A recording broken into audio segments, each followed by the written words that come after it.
Hello everyone. Today in this video clip we're going to talk about the literature log module, those D and F. As you probably know, literature log module F and D is worth 26% of your final grade. So let's dive into it.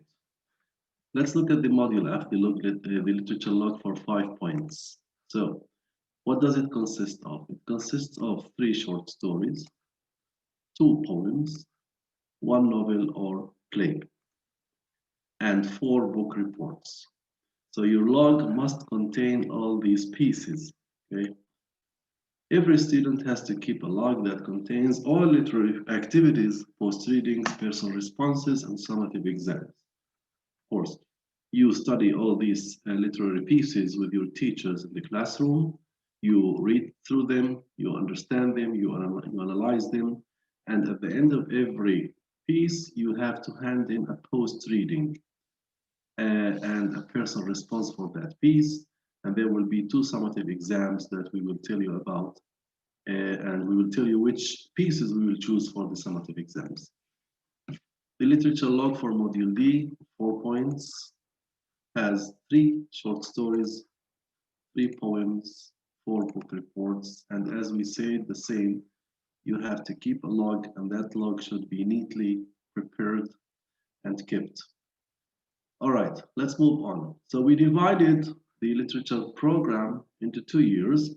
In the 11th grade, we have Introduction to Poetry by Billy Collins, Mr. Know All, and The Road Not Taken.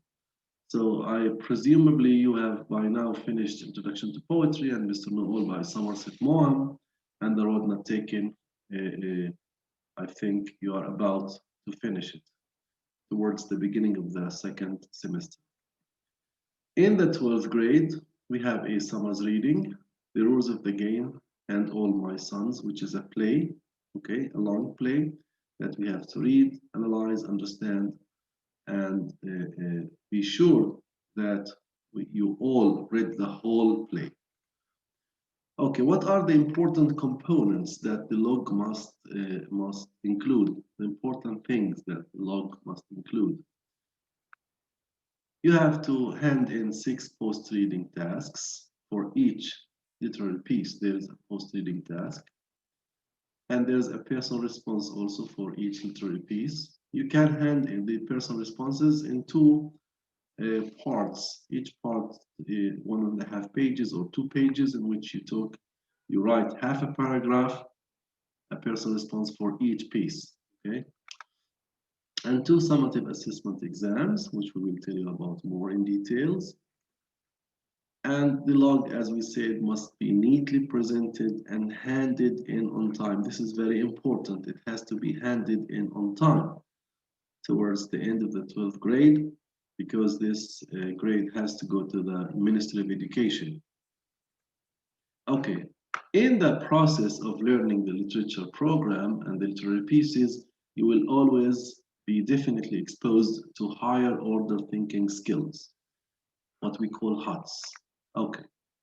The important or the most dominant or the high order thinking skills we are focusing on are as follows: inferring, inference, reading between the lines, distinguishing different perspectives, comparing and contrasting, uncovering motifs, problem solving, explaining patterns, explaining cause and effect. I'm not going to go now into the practice or the exercise or the definition of each of these high order thinking skills and how we use them, but we are going to do that in class, of course. We also have making connections. Okay, vocabulary for thinking skills. If you are choosing a specific thinking skill, for example, comparing and contrasting, and you need to answer a question using that thinking skill of comparing and contrasting, it is important that you use some of these words and chunks of words that relate to the thinking skill itself. For example, if you compare and contrast, you would like to use also, although, but, compared to, different than, likewise, on the contrary. You might also use on the one hand, on the other hand. All of these all of this list of vocabulary, which is very appropriate for the comparing and contrasting higher order thinking skill. If we examine the higher order thinking skill of inferring, probably it is advisable that we use assume, conclude, deduce, infer, read between the lines is very important, understand, and more. If we are talking about the higher thinking skill of explaining cause and effect, we probably would use and in order to as a result of because. We are showing a relationship of cause and effect, okay? So this is a very suitable list of words, vocabulary that are important to relate to when we talk about explaining cause and effect, okay? Persuade, result, encourage, thanks to, consequence, due to. If we are talking about problem solving, we could use answer, choose, crisis, difficulty, dilemma, explain, find out, process, resolve, solution, solve, trouble. Okay, now let's move on to the personal response. I said that you have to write a personal response on each of the literary pieces you learn. So these are suggested questions that you could use to write your personal responses. For example, which part of the story or poem caused the most intense feelings in you? Or how has this story poem changed your thinking? That's why it is called personal response. This means this has to relate to you in specific, okay? You have to be there in the relation, in the response of yours. It has to show something about you, your personality, your thinking, your attitude, your approach toward the events of the poem or the story, okay? For example, how realistic is the plot of your book or of your story or of your poem? Which character would you like to have as a friend and why? What do you think the author wrote, or why do you think the author wrote this poem or story? And you have many other questions. These are only suggestions that you could use in order to relate and complete your personal response. As we said, we have 4 book reports that you have to complete by the end of the 12th grade, both in the 4 points and the 5 points, okay? And these book reports should also appear in your literature log.